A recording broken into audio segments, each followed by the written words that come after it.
Welcome back to the Check Ball Show. I am Austin Mills, joined by Frankie Delgado, Drew Hanlen, and our primetime guest for the day, 9 seasons in the NBA, current USC college coach Quincy Pondexter in the building. Q. Thanks for having me. Hey, welcome. My guys. Let's go. You're on the Check Ball Show, man. It's an honor. It's an honor. I know, man. We got all your emails and all your requests to come on it. So I literally had to beg to come on the show, which is probably has to be the first and the last. And the only reason we let Q on the show is because he went viral recently for talking about Joel Embiid, but we'll get to that later. Q's been on the road a lot recently. Can you tell us why you're on the road and your most recent job acquisition right now? So I'm coaching at USC now.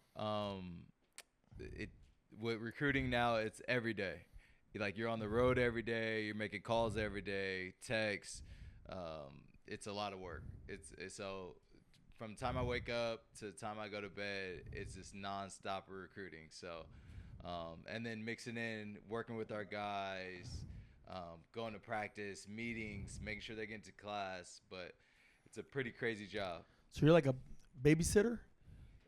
Yeah, high-end babysitter. High-end babysitting high-end coach? Babysitter, yeah, for sure. How much are man. you obviously playing in the NBA and having all this experience? I couldn't imagine when I played in college what it would have been like to have an NBA player on staff and giving us amazing information from experience. How much are you kind of helping and teaching these guys based on experience you've had?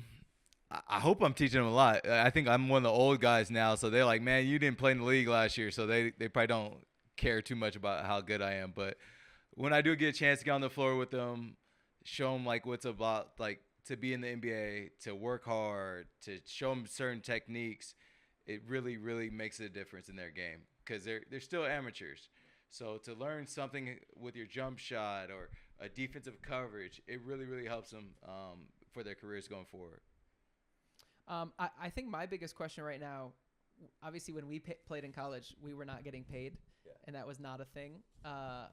What is that like? What's the biggest difference you see for them on campus or for them in the gym, whether it's, driving Rolls Royces? I don't know what you see at USC or, what you might see, but what do you think is the biggest difference? I just think the business aspect of the game comes a lot sooner for these kids. I think I wasn't thinking about financials, advisors, or agents and things like that until I made it to the NBA. I remember I got in the NBA the day I made it, I was in debt. So, I was living off of credit cards and stuff, and it was finally oh, I'm about to make money doing this. Now, when you're 14, 15, 16, you have agents or whoever it is coming after you, and then you have shoe companies and, NIL collectives and things like that, trying to profit off of you. It's just a different ballgame. You got to become a professional a lot sooner. Yeah, way different world, man. I think that now you just – and by the way, they don't really – I feel like they feel like themselves they're professionals now because now they're getting paid. Yeah. Right? So once you get paid, you feel like not only you're in college, but you're also like, hey, I'm making more money than the coach maybe. In instances like Bronny was there, right? Or these other what's Cooper Flag. I'm sure he's getting pizzed right now. Yes, probably so. But I always say, man, I don't know if I would have made it if I had millions of dollars in my banking account while I'm in college.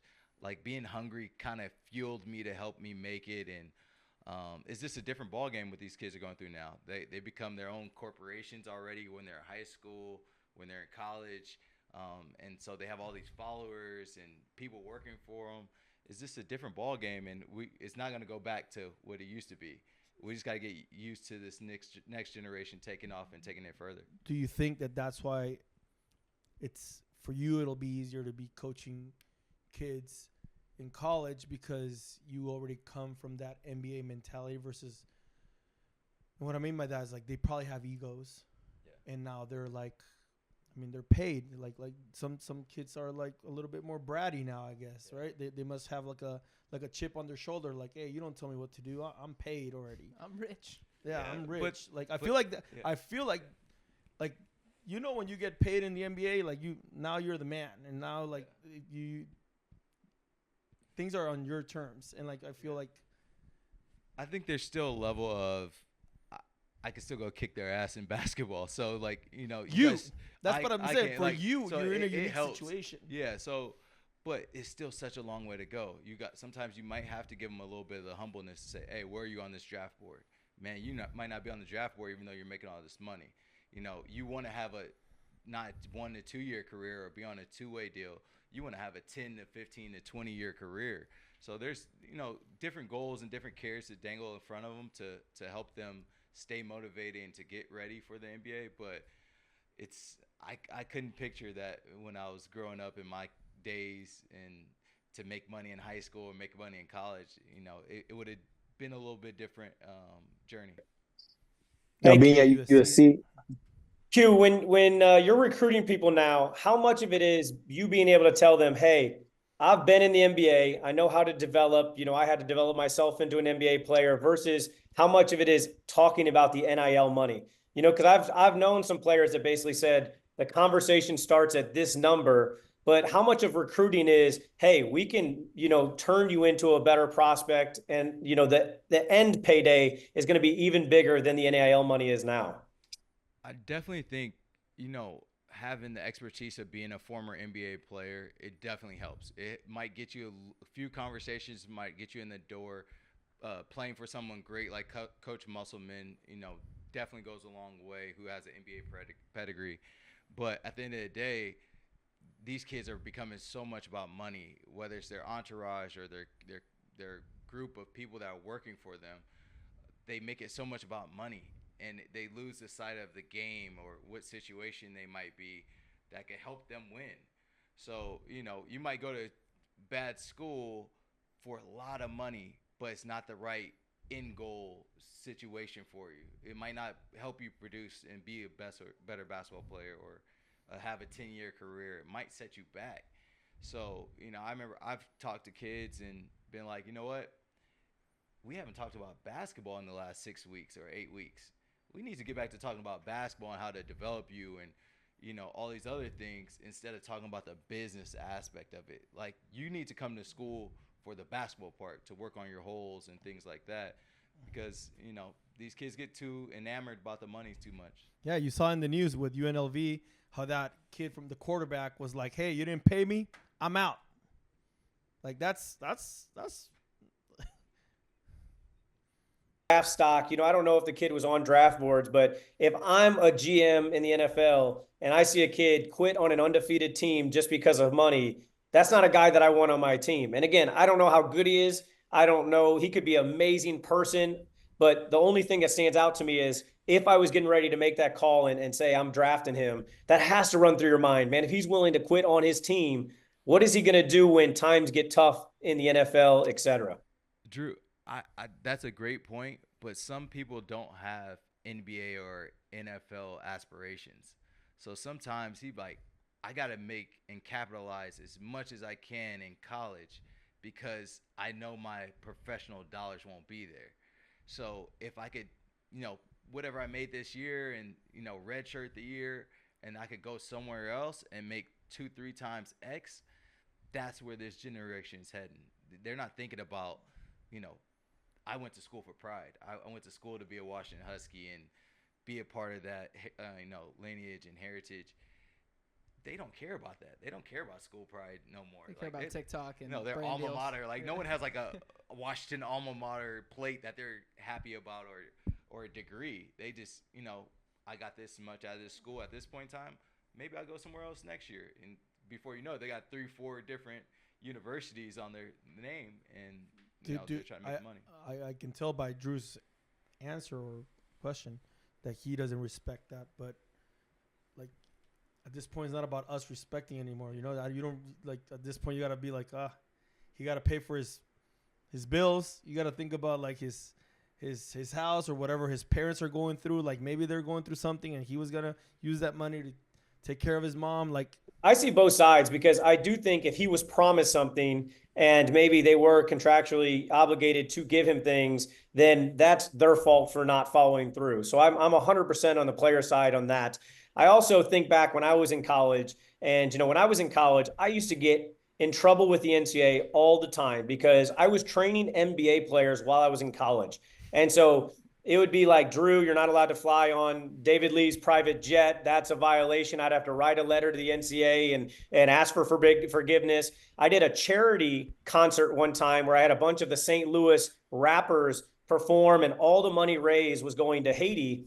But the problem was I was on the radio promoting this event, and you weren't allowed to do that at the time. And so even though I'd made $0 from it, 100% of the money was going to an orphanage in Haiti. I got a violation for that. So there were so many times back in the day that I was like, man, the NCAA is prohibiting me doing even good things. But now, now guys are able to do anything, which has kind of opened this floodgate to, the wild, wild west, which is what we see today. I had that my senior year too, because that's when I started doing my social media stuff, and I was like making money on YouTube, and everyone at school was kind of like, we're not sure how this, I don't think you're allowed to do that.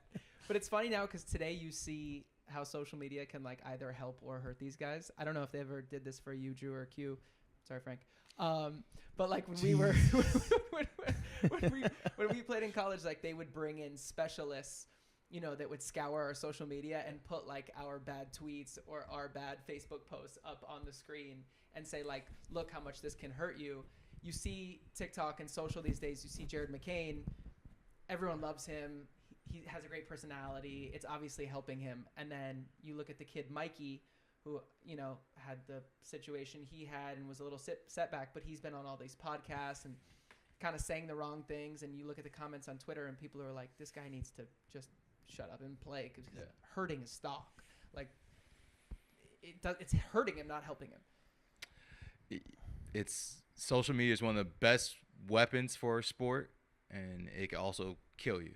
So just knowing what's at stake by that one little tweet, that one little post, that one accidental, Shannon Sharp incident could have, I'm saying it could go a lot of ways. Like you just got to wait and see how the world's going to take it, or they didn't see it or whatever, but people are going to judge. And so, you have to always worry about your brand. And that's something that we probably didn't have to deal with much growing up. I did some dumbass things in college. No one ever found out. But nowadays it would have been, on some more tweets, you know what I'm saying? Like getting in fights in college and stuff like that. Like it would have been an idiot. I'd have got suspended. I'd have done something stupid. And, but now these kids are on a lot bigger pedestal, and they got to watch out what they do with that spotlight. Here we go. Guess what time it is? Why do you have to be so loud? Because I'm excited, man. It's Prize Picks time. I can't wait every day to get my 5 picks in, dude. It's so much fun. I put $5 and then I get $50 back immediately. You stole my line. When you sign up with Code Baller Media, you get $50 back immediately when you select a lineup of just $5. And guess what, man? I've been winning. Wait, I got to say something amazing. Frankie posted his Prize Pick slip, and I was dying because I don't know if this is on purpose. I'm not making any accusations here. No accusations. Talk to me. He chose 4 WNBA players, went less on all of them, and won his Prize Picks. Was that on purpose? It was on purpose, Coach, because I know basketball and what happens in the playoffs. Everybody gets tight. The score goes less. Everyone goes less. And that was my approach to that game, and I won. And I won big. Honestly impressive. I maybe should start betting on WNBA because I can't do it on football. It's not working. It's not going to work for you, Coach. Or maybe, what's hot right now for Prize Picks? UFC. UFC's hot. Hot. Back to the show. All right, so Q, I got a question for you. Obviously, when we were in college, we were constantly working on our games, and whether we were preparing for the pros like you were, or for me just trying to win conference tournaments and make the NCAA tournament, we were constantly working on our games. You saw everybody in the locker room were rebounding for each other. It was very much like high school, but with elevated status. Do you see any differences now that NIL is there and a lot of guys have their own trainers and stuff? Is there still that team? It's a huge difference. So you have, people like yourself, unbelievable trainer, might be training one of our guys at the facility.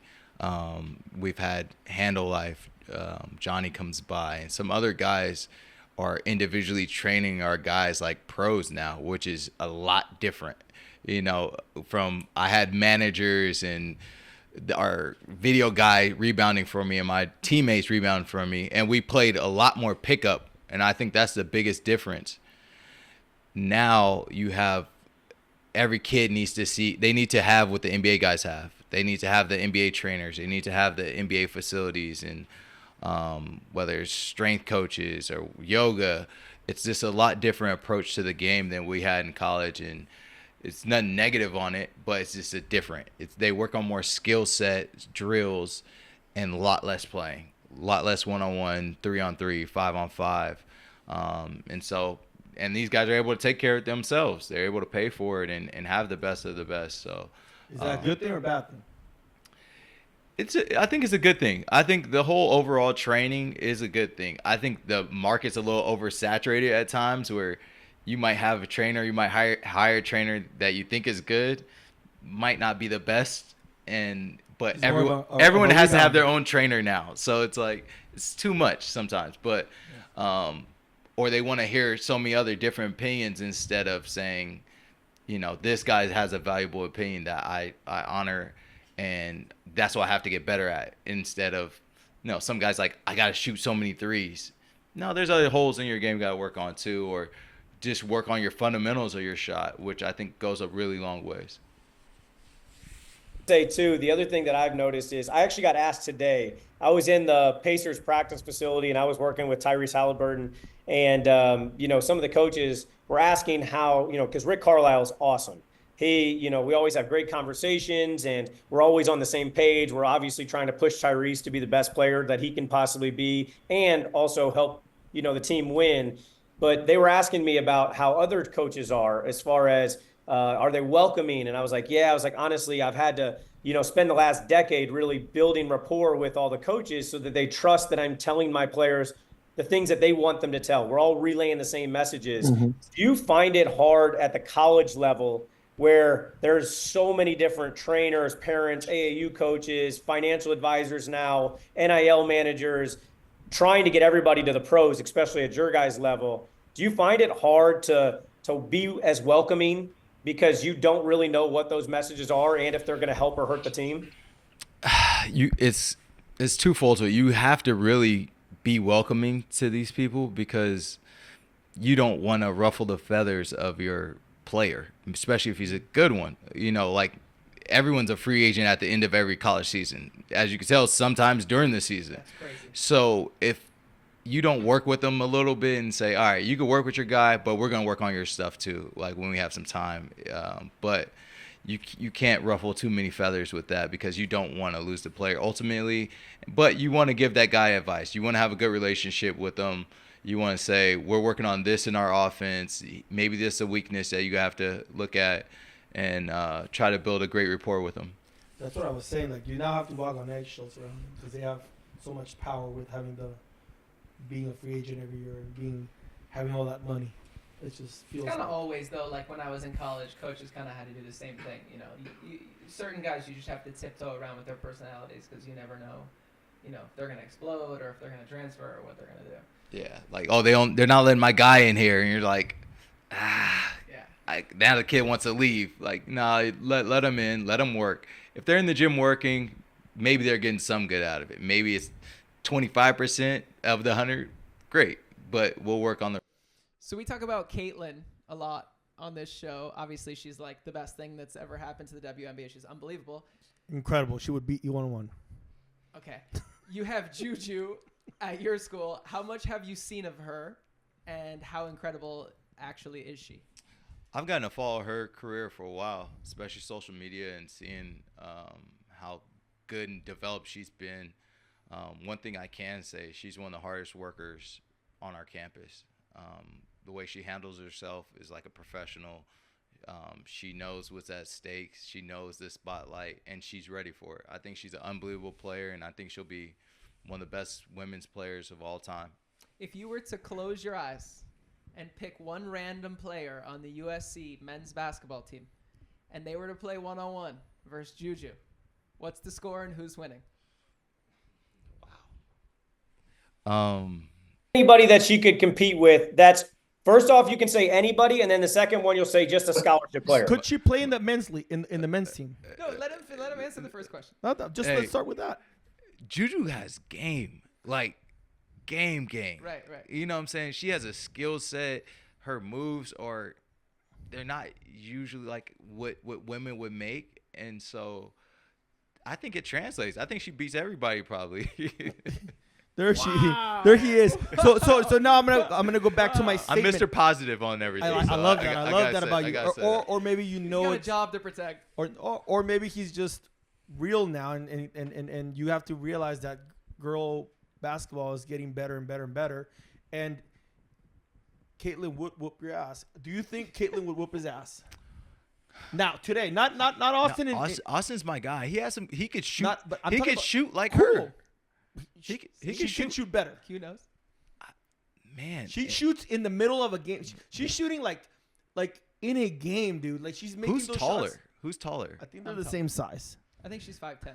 I think she's 6. I think she's. I think today is the day that we set it up. Austin Mills, It'll never Caitlin happen. Clark. I wish. This offseason. But you know Juju would beat him too, right? Yeah, no, you don't want no problems with Juju. You want no problem with Juju, brother.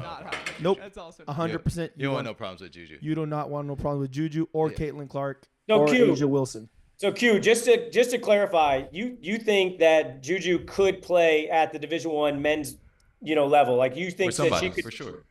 I've seen her do like one-on-one skill sets and stuff like that, and she looks unbelievable. But that's impressive. That just shows you how talented she is as a player. I want to stir the pot a little bit more with Q on another topic because I know you're born and raised in Fresno, and I just saw a headline. I know nothing about this. I don't know if it's true or not. Mm-hmm. Born and raised in Fresno, and I saw that Fresno State was like absolutely no Quincy Pondexter on campus. What is the deal with that? What you mean? I saw a headline that said Fresno State doesn't give Quincy an opportunity to coach on campus. They hired an excellent coach in Vance Wahlberg. Okay. We're getting a political answer. Quincy's so positive and political, and you're just I'm gonna look in the camera and just start crying like I wanted the job. You're at a better program. You know what? You're USC. You're in LA with me, baby. You know what? I thought it was an opportunity to get the job at Fresno State. It didn't align. They said I didn't have 5 years of coaching experience, which neither did JJ Redick. And he's coaching the Lakers. Yeah.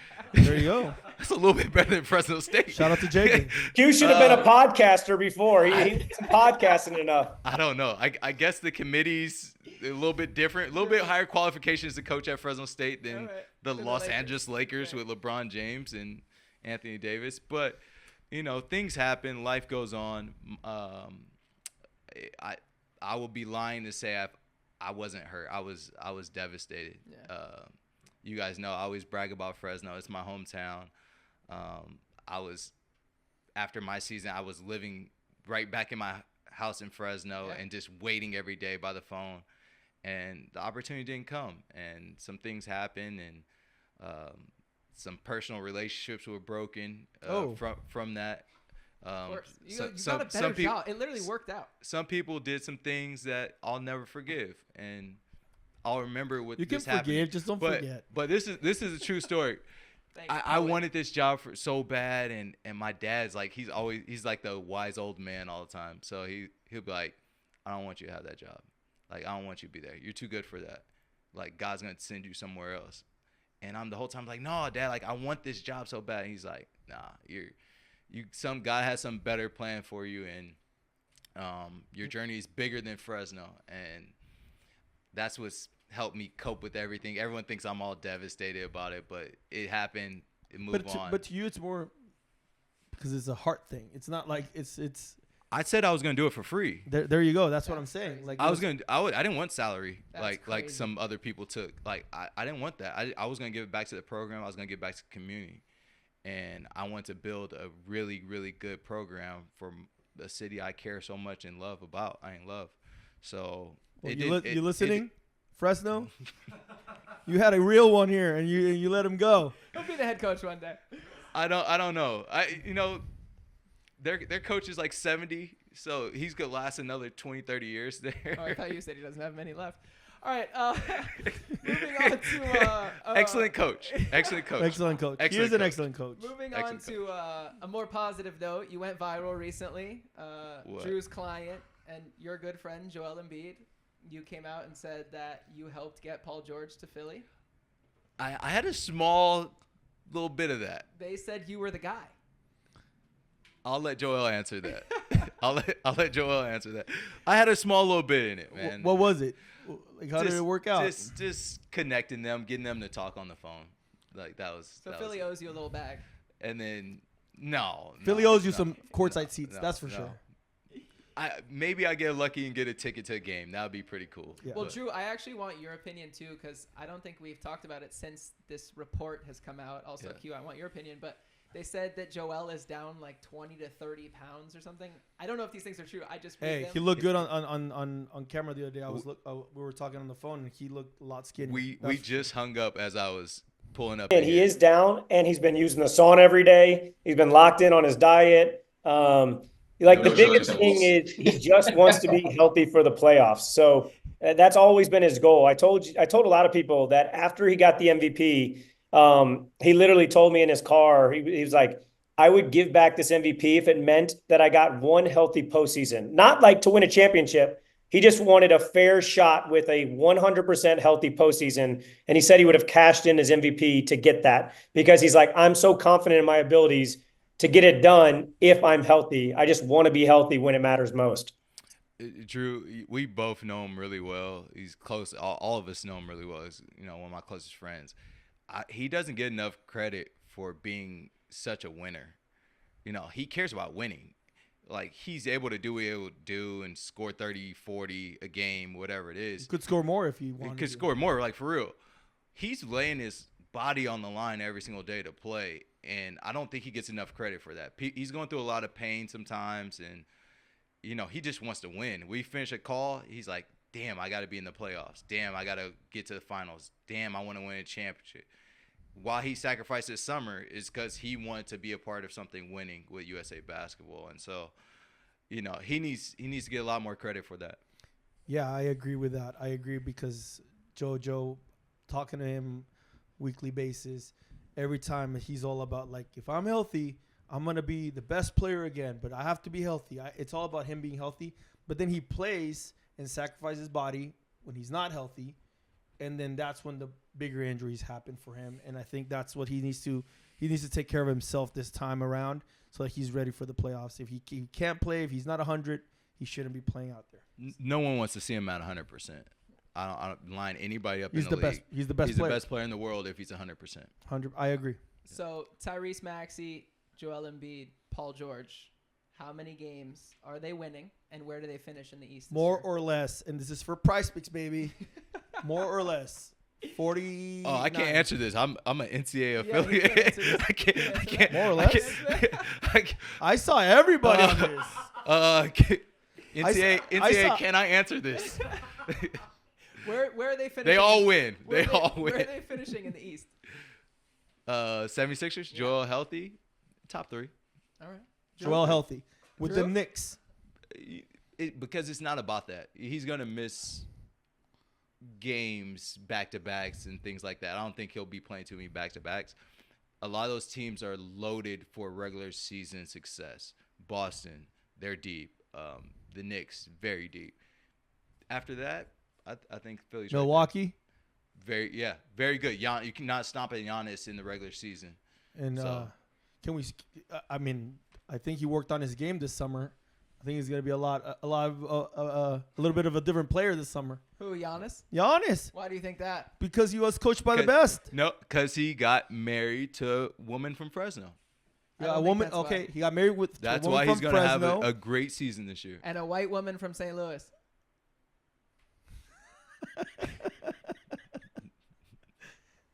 Coach, you said a white woman from St. Louis? I don't know what you're talking about. Me neither. I did not hear that one either. But I will say this. Giannis is going to be a problem and man, Joel I like guys healthy in St. will Louis. be Drew, right up there with to him. you. What do you think about this trade, by the way, guys? We haven't talked about it. The Knicks have Cat. I think it's huge for the Knicks. I think they're going to be unbelievable. I think all he has to do is stand out there and shoot threes and grab a rebound once in a while. I hate to say it because I have obnoxious New York Knicks fans that are friends. They're going to be really good. They're going to be really They're good. going to be really good. They're But gonna be really do you good. think Minnesota got the best of the deal or no? No. Because I like Julius. The one thing I think that people aren't taking in consideration, obviously the Knicks got, a player that I think fits a lot better than Julius did with Cat, just because he can stretch the floor. He obviously matches up more with the Boston Celtics, who's everyone is chasing in the Eastern Conference. But if the Minnesota Timberwolves would have kept Cat, they would have had to given up a couple different players.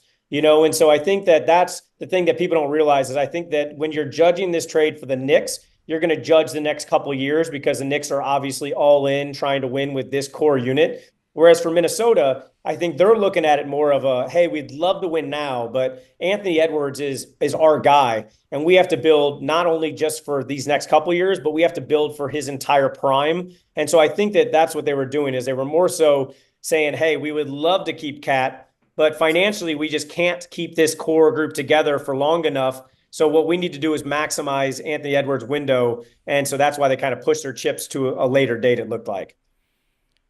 I get that. I just think it's so hard to make any type of change when you made it to the Western Conference Finals or the Eastern Conference Finals. I think both teams made it, and the Knicks made a trade with someone that wasn't a part of that. He wasn't healthy at the time, and Minnesota made the trade with someone that was a big piece of that.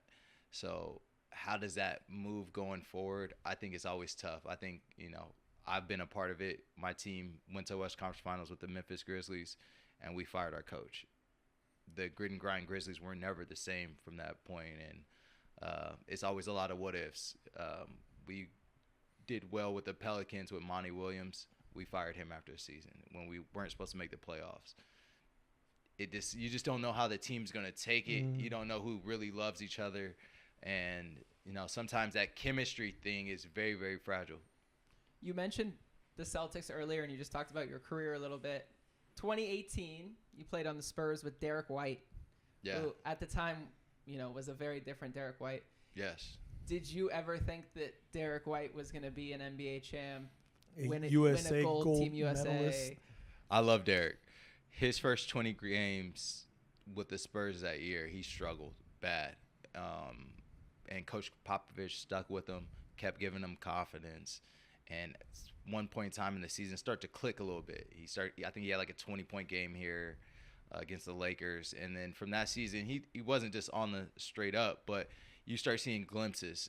But you just saw that belief that Coach Popovich put in him, that battery that he put in his back. And, it's led to a really, really great career. And what I love about him is not about, going and scoring 30 and 40. He goes and just leaves his imprint on the game in so many different ways, and it turns out to be so valuable. So everyone's like, how's he on Team USA? And then he gets there, and you can't get him off the floor because of his glue guyness. And I love tenacity, his game. man. Yeah, the guy is him and Drew Holiday, and they're on the same team. Like those guys, their imprint on the game just goes much further than a box score. Some people say that about me. I can see that. Some people say that about me. Speaking of Frankie in the men's league, Yeah. Here we go. should we talk about that? Drew, I mean, you've seen the competition. You understand there is a league in there that there are some good players that go and play there. But a lot of people always give me shit like, oh, you win championships, but who are you playing against? It's an old men's league and all this stuff. And I'm like, guys, I'm playing against really good players, and nobody really they never believe me, Austin. They don't believe you. Like, Austin's on the team, and believe guys, you. Austin's a problem. Like, you cannot let him go. Like, it doesn't matter who guards him. If I set a pick for him, he's making that wide open shot. I can't wait for Drew to join my league. He's still injured, but he's going to join it too. But there was once a time back in the, I would say like, 5-6 years ago? 5 years ago. Yeah, like the prime of Pro- Quincy like, Pondexter. probably not I don't know about prime, but That's like prime. That would be prime. That would be prime Beverly Hills high school for me. I think. And it's me and Austin in our team, and Quincy shows up and is like shooting on the other side with his team, and this other team's a monster team. Like they have a bunch of tall guys. Playing on the other team. Yeah, he's playing on the other team for some reason. And they got some monsters on that team. They got some really good players. And Quincy, you gotta admit, man, we gave you buckets.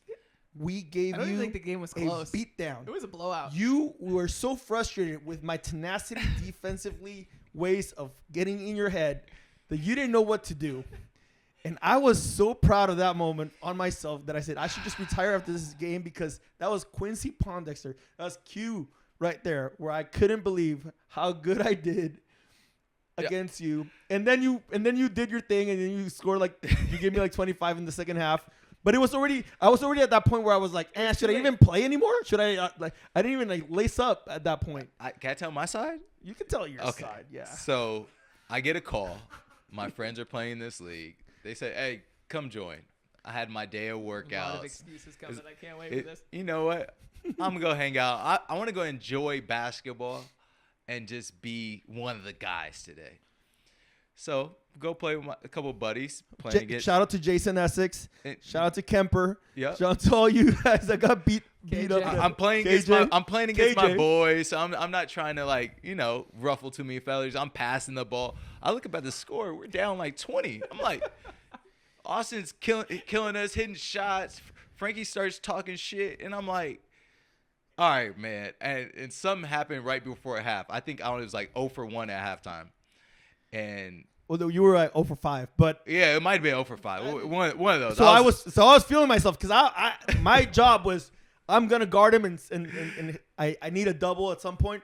But he wasn't trying to do that. He was just kind of doing like a little bit of fadeaways and like trying I actually saw in an interview later that week, they said, who is the best defender you've ever seen in your life? And he said King Frankie Delgado. By the way, this would have.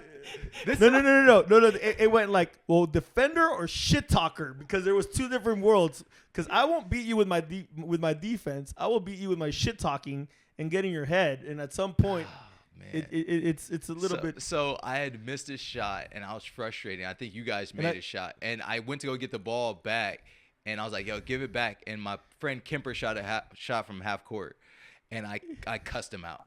And this is like right before halftime. This is because I'm like, hey, you don't pass the ball. You don't pass the ball. This guy's just a fucking I went ballistic. And then I was like, they really think they're going to win. So I was like, let me turn it on. And so the second half, I started playing. You guys still pulled away with the win. It was too late.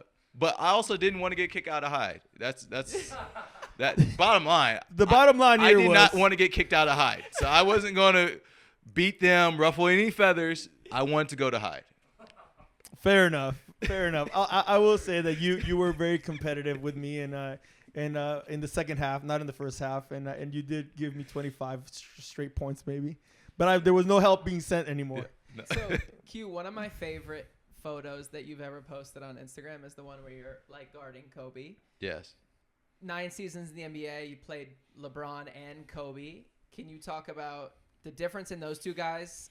And personally, I grew up a diehard Kobe fan. So is Kobe just, mentality-wise, light years ahead of everyone else? LeBron's going to have the greatest career of all time. I don't see him stopping for another 3 to 5 years. He's going to set records and take it to a place that we've never seen, from longevity, his body, his totality of his game. I'm a Kobe guy. I grew up a Kobe guy, being from Fresno. His first exhibition game was in Fresno, and me and my mom camped out to watch him. And that was when he was 17 years old, 18 years old. Growing up on Kobe made people different. You have a killer in you because you're like mimicking Kobe. Yeah. I tell people all the time, I made it to the NBA because I tried to envision what Kobe was doing workout wise. That's crazy. Is he working out at 5 a.m.? What's he doing? He's not partying. He's not doing these things. And that's how I made it to the NBA, just trying to mimic him. And no one ever got to see what Kobe did. Never saw his workouts, never saw anything. It was all about the grind. And his mentality was so different. I got so many Kobe stories, but to be able to guard him and have my interactions with him, it really like brought tears to my dad eye, and that's when I was like, I made it. And so, is there any special like one story that you could share that you're on the court? The left hand shot.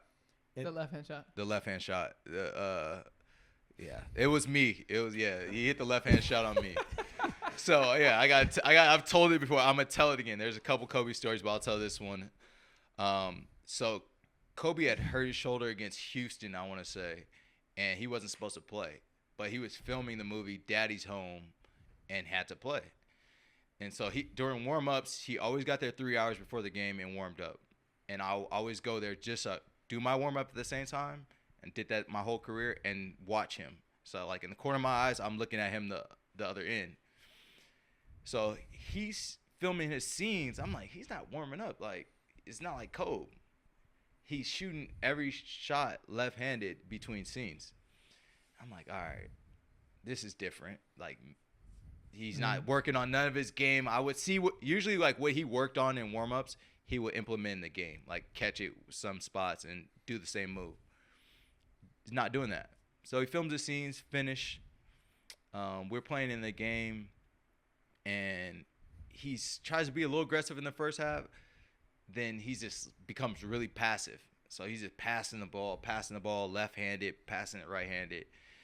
And I'm guarding him, and I'm playing well. So I'm like, I'm actually going to get the better of Kobe this game. And I'm guarding him. He turns, and we're sending help from the nail. And that guy's coming over. And I'm like, I got my double team coming. And he turns, and I've watched so many clips. When he turns that way, it was in his left hand, and I was like, I'm not going to block this, so I'm just going to stay down. And I just have like a faint hand up. And he shoots it left-handed and makes it. And I'm running down the court, and he's like running like nothing happened. I'm looking at him like, are you human? And a couple more possessions, he comes out of the game. He puts ice on his shoulder. We win the game. I have a good game. I go and take care of my body after the game for like an hour and some. I walk out with my dad and my uncle. And Kobe walks out of the locker at the same time. And Kobe goes out of his way. He never done this before. He goes out of his way. He's like, Q, what up? And my dad's like, Kobe knows my son's name. Like, what the hell? Like, That's my incredible. dad's like smiling. I've never seen him like smile like this. My uncle Tone P's like, oh shit. And so we just start talking. And I said, Kobe, you didn't have to hit me with the lefty fade. He said, I hit 30,000 points in my career. You think I ain't made no with my left? And then, like, my dad laughs. My uncle gets a chuckle. There's knee slapping and shit. And then Kobe gets serious and says it louder. 30,000 points in my motherfucking career. You think I ain't made none on my left, Q? I was like, 1 to 2,000? And then we got some pictures. We laughed. And, like, that was a moment. My dad sat in the car. I was like, damn, Kobe knows my son. And I'll never forget that moment. But that lefty fade was crazy. I have to see it on every anniversary, like 3 times a year. People are posting like Kobe played with his left hands. Like, bro, I outplayed him and won. That's so cool. I always see your name in the comments too. People calling it out. Yeah, I love it. I'm a part of Kobe history. I'm probably one of his greatest shots. And who would have ever thought that random night in New Orleans? You know what's crazy about that? So today we were in the Pacers gym. And Rob Dozier, who is one of my guys that I used to come to my camps, and then he interned for me, and now he's working with the Pacers G League team. I gave him buckets 1-on-1. I remember that. He was in the gym, and he goes, hey, do you know that guy? And I go, yeah, Pittsburgh guy, right? And he goes, it's funny because everyone, when he walked in the gym, was like, yo, isn't that the guy that Kemba dropped? And, yes. And so we started talking today about the players that are on the bad end of crazy clips. Like we were saying, like Tyronn Lue, unbelievable coach, but he'll forever be remembered for that crossover AI stuff. AI, yeah. And it's just funny that now you bring up the left-hand fade and stuff like that. It's amazing. But there are Brandon Knight got a handful of those too. Michael Jordan got crossed over by him, right? I'm not gonna lie. The same I'm not way. gonna lie. Jordan's not remembered for that. Michael Jordan's remembered. I remember Michael Jordan for getting crossed over like that. No, Because that's when you knew like it was the end. I'm not gonna lie. I'm on a lot of history on the bad end. A lot of history on the bad end. A lot. The Steph Curry shot in the corner. We were up 27 in the playoffs. Oh yes. Watch the play. I gotta watch Slow it down. It's me. I've been on the wrong side of history a lot of times. But you know what? You're on the wrong history, but at the same time, you're guarding the guy. Yeah, I feel like an Austin Powers henchman. Like, you know, like that. That's what I felt like a big piece. You're guarding Yeah. Steph. You're guarding Kobe. So, like, it is what it is. What do you think? You're not going to get scored on by them? Like you got to zoom in and be like, God damn, Q again? Like, It's always the bald guy. yeah. It's like the Kawhi, the shot, right? And it's Joel, and it's like Ben Simmons running from behind, Jimmy Butler running against it too. Like, Yeah, that that's my shot's highlight forever tapes. the highlight, you know? Yeah. Q, you played with DeMar too when you were with the Spurs. What do you think Sacramento looks like this year with DeMar? I got a chance to be in the gym with DeMar a lot this summer and see his workout, and he hasn't missed a beat. You know, some guys start getting older, that part of their careers, you know, they slow down. Like DeMar's body physically is in great shape. He's approaching this season like he wants to be an all-star again, and adding him to that Sacramento team, you know, is really with Fox, Sabonis, like they're really good, and they're always that sleeper team in Sacramento. That's a tough game to They go got play shooters. on a Tuesday and Wednesday in Sacramento with 20,000 crazy fans. I think they're gonna be really good. I think they're gonna bounce back from last season and be maybe a top 4 or 5 seed. I think they are. I think they're going to be a really good team. All right, so Q, I have a few games for you. Okay. We try to do these every episode. Just a few little segments. First segment I want to do is Quincy Pondexter. Who are the best players you've played with by position? So point guard, shooting guard, small forward, power forward, center. Point guard Chris Paul. Okay. Shooting guard DeMar DeRozan. Okay. Small forward Rudy Gay. Okay. Power forward Anthony Davis. All right. Center, this is gonna throw you off. Brooke Lopez, high school teammate. Brooke Lopez. Oh. All right, Yeah. No Jakob Pertl. No. Were you with Memphis when Mark Gasol was there? Oh. Wow, you hate. I'm you sorry, hear that, Big Mark? Spain. I'm sorry, Big Spain. Dang. Hey, I'm Mark. I'm sorry, Mark, Big Spain. I got it for you. I'm man. sorry, Big Spain. Oh, Mark Gasol. Yeah, I don't know how. I gotta add Zach Randolph to the list somehow. By the way, Zach Randolph's on the by the list. way, Zach's pure my guy, sweat, too. Drew Hanlen, no Zach LaVine in there. You hate to see that. Hate to hear that. Ew, oh. No comment, coach. No comment. No comment. But by the way, Drew didn't even. We were playing a game the other day Yeah. with the ABCs. like name a player, and Drew's turn was. I got stumped on cue. and he lost the game. Whoa, you could. Whoa, we know each other. Drew was like, "What's that guy? What's that the always guy's gets name with the crossed Q? over and The guy that got the left hand the shot left-hand on shot? him. What's that Jesus guy? Christ. And I'm like, yo, he's our next guest, Drew. Quincy Pondexter. Wow. All right, here's the The next disrespect. one. See, I'm on the wrong The side of history. disrespect again. Wrong side of history. Here's the Again. next one. Very, very similar. Quincy Pondexter. Who are the best players you've played against by position? It's a harder one. Well, we know one. We should know the first. The one So, well, PG is gonna be. played against I mean, you got Steph, LeBron, Kobe. It's a tie between Steph and Russell Westbrook At the one. at the one. Okay. 'Cause Russ is a problem. He's always gonna be a problem. 2 Kobe, Okay. Plays too hard. 3 Kevin Durant, Okay. 4. Can you say Bron, Can you say bro, Braun? got Can you yeah, say you gotta get Braun's Bron the in there. 4. Yeah. Braun? 5. The best. Joel Embiid.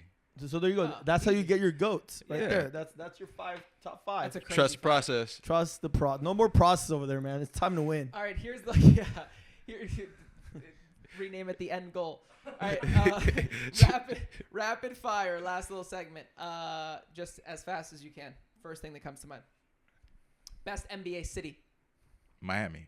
Worst NBA city. Yeesh. Cleveland. Who is the GOAT? Michael Jordan. Who's winning the NBA Finals this year?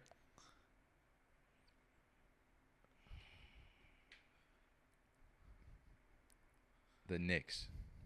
Wow. Oh, Joel's not gonna like that one. Nope. Favorite teammate off the court, all time. Rudy Gay is my brother. First Love big Rudy. purchase after your NBA contract. What? I was so broke. Car? All right. What car? A BMW 750. There you go. Yeah. Last question. Last meal on Free Earth. service. What are you eating? Oh, soul food. Fried chicken, greens, mac and cheese, some chitlins, all that. Chick-fil-A or In-N-Out? One more question. In and out. One more question. Best club ever. Wherever Frankie's at is the best club in America. Wherever Frankie There you is. go, man. Wait, Drew has If one you more. want a night out in anywhere on the planet, you go wherever the hell Frankie's at. Drew has one more. No, Austin, I was gonna say you gotta finalize the episode by asking him our question. Oh, that's a good one. All right, so we try to do this on as many episodes as possible. Dream king of the court could be anyone, not necessarily a basketball player. Let's just say 3-4 guys. Who's your dream king of the court?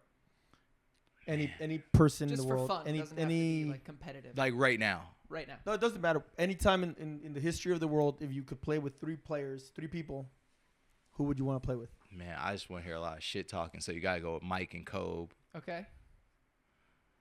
You can give us 2 more. Doesn't have to be basketball. It could be anyone, anything. We'll go with Obama. Yeah. Some of us said that. It's a good one. Just cause, he's the GOAT. Q, you should throw in the coach that got the job over you. You know, then you can really check up. And Vance Wahlberg, he needs to be in it. Just to bust Best his ass. coach I've ever witnessed in my life. He's developed so many Just to bust his ass. rec league guys. All right, well, Q, thank you for coming on. We really appreciate it. Yeah, man. That was And awesome. also, man, you get us we do this with all our people that come. We give them a gift. And this is our brand new strawberry banana Recover 180 flavor. It's not on the stores yet. This is the But first it's person coming. that's ever gotten a gift on the show, so I guess we're starting And that and now. and I was Austin, thinking- you get rocket pop. Oh, thanks, Frank. Yeah, man. You get a drink. You get a drink. You get a drink. Everybody gets a drink around here, man. We got Recover 180 taking care of us. Austin, I thought we were going to get gifted different bottles, but we love these ones. Yes. We love this. Yes. This is how you know we're getting old. We're getting yeah, Recover bottles instead of tequila bottles. You know Love what? it. You can get those. You know where you can buy those. Wherever Frankie's at. Yep. You know it. All right, Quincy, thank you for watching. Yeah, we're out. Thanks for having me.